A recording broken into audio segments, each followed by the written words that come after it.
Assalamualaikum warahmatullahi wabarakatuh. Saya Nur Atif akan membentangkan pasal perkembangan konsep nombor merentas pelbagai zaman. Ini saya akan pilih beberapa zaman saja dan perisian mengira. Tengok dulu pengenalan kepada nombor. Nombor ialah suatu entiti abstrak yang mewakili hitungan atau ukuran. Simbol yang kita gunakan untuk mewakili nombor dipanggil angka, yang simbol nombor macam 1, macam 2 tu kan, simbol tu. Lepas tu nombor ni diajar sejak kecil lagi bagi memudahkan komunikasi sesama manusia dan keperluan seharian kita. Sebabnya bila kecil-kecil pun biasanya kita akan bagi tahu mudah untuk kita kecil-kecil komunikasi dengan mak ayah kita. Lepas tu kecil-kecil pun kita dapat duit belanja. Jadi kita tak mudah tertipu lah kalau kita dapat duit belanja. Lepas tu ada baki semua kan. Jadi untuk sistem penomboran awal, saya akan sentuh pasal tiga sistem, iaitu gundalan, sistem angka pada zaman Mesir Purba dan juga sistem angka Hindia Arab. Ada banyak lagi sebenarnya macam Babylon. Kita tengok dulu sistem penomboran gundalan. Gundalan ni ialah antara kaedah yang terawal untuk mewakilkan nombor. Sebabnya dia ada pada zaman 18,000 sebelum Masihi. Ini ialah tulang Ishango. Biasanya orang cakap kalau ada garis-garis macam ni maksudnya ada sesuatu lah mereka kira. Tapi tak dapat dikenal pasti sebab sangat lama kan, 18,000 sebelum Masihi. Okay. Gundalan ni ialah satu siri kumpulan tanda yang kebiasaannya tanda tersebut berbentuk garis-garis kecil. Macam ni garis-garis kecil. Di mana satu garis kecil dikira sebagai satu. Jadi kalau kita tengok antara dua ni kan, nampak sama ke antara kedua-dua ni? Bilangan dia. Tapi susah nak kira kan.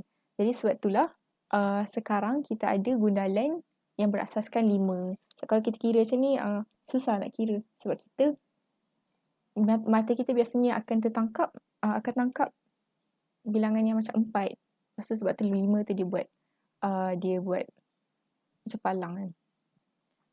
Okay. Ni 1, 2, 3, 4, 5 sampai 15. Tapi bila kita guna sistem gundalan ni, yang sistem gundalan berasaskan 5 ni, bila semakin lama nombor dia semakin besar, macam susah pula nak kira.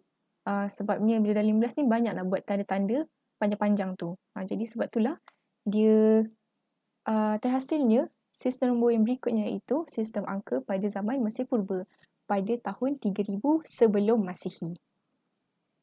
Okey, antara yang terawal sistem nombor ni ialah zaman Mesir Purba. Orang cakap sekarang tak guna dah, tapi dia jadi asas kepada nombor-nombor sistem nombor sekarang sebab dia paling antara awal lah. Okey, dia start dengan hieroglif, iaitu tulisan yang mempunyai kombinasi gambar dan simbol berdasarkan bunyi. Ni hieroglif. Dia ada macam-macam, ada start pada 1, macam-macam nombor U terbalik. Lepas tu ni macam bentuk siput, macam bentuk bunga teratai ke. Dia boleh baca daripada kanan ke kiri ataupun kiri ke kanan pun boleh. Dia punya asas perpuluhan 10. Pada abad ke-27 sebelum Masihi pula, angka hieroglif ni berkembang menjadi lebih mudah dan teliti. Lepas tu hieroglif ni sebaris hingga ke 3 baris dengan setiap baris mengandungi sebanyaknya 4 simbol. Macam ni ada 4. Lepas tu bila 5 dia jadikan 3. Sebab yang sama macam tadi, macam gundalan tu, sebab mata kita lebih mudah untuk kira sebanyak-banyaknya 4 dalam sebaris ni. Tengok macam ni. Ini apa tadi, 10 kan. Lepas tu dia seterusnya berkembang menjadi tulisan hieratik yang merupakan tulisan yang bersambung. Macam ni, bila kita macam kalau nak tulis laju-laju, kita ada macam tulisan berangkai kan. Tapi yang ni, kalau dia nak tulis 100 dalam laju, dia ada macam ni macam garis yang lurus.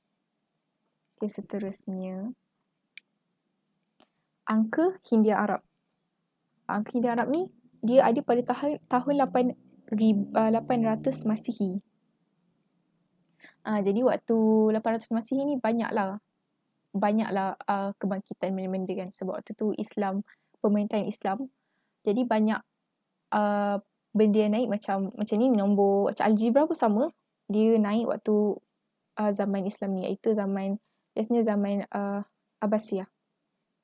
Tapi Hindia Arab ni, orang Arab telah mempelajari angka daripada orang Hindia. Maka disebabkan itu sistem angka ini dinamakan sistem angka Hindia Arab.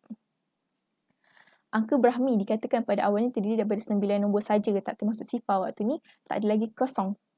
Lepas tu perkembangan sistem nombor daripada garisan lurus ke garisan yang lebih licin. Jadi dia punya revolusi daripada garis ni sampailah dia jadi macam sebuah nombor yang lebih kurang tapi dia licinkan je. Lepas tu nombor ni nombor yang kita gunakan sampai sekarang, Hindia Arab ni, dan dia dibawa ke Eropah. Ini macam kita guna ke Eropah lah. Dia bawa ke Eropah melalui terjemahan bahasa Arab ke bahasa Latin, iaitu kitab Al-Jami' wa Tafriq bihisab Al-Hind. Al-Hind kat sini yang maksud Hindia. Sebab ni kitab buku tolak tambah dalam ilmu hisab Hindia. Al-Hind Hindia lah kan. Mengenai ilmu nombor ini sampai ke Eropah pada zaman pertengahan, pada sekitar abad ke-12 melalui ahli matematik Islam seperti Al-Khawarizmi dan Al-Hindi, diterjemah dalam bahasa Latin, lepas tu sampailah ke Eropah dan sampai kita sekarang ni.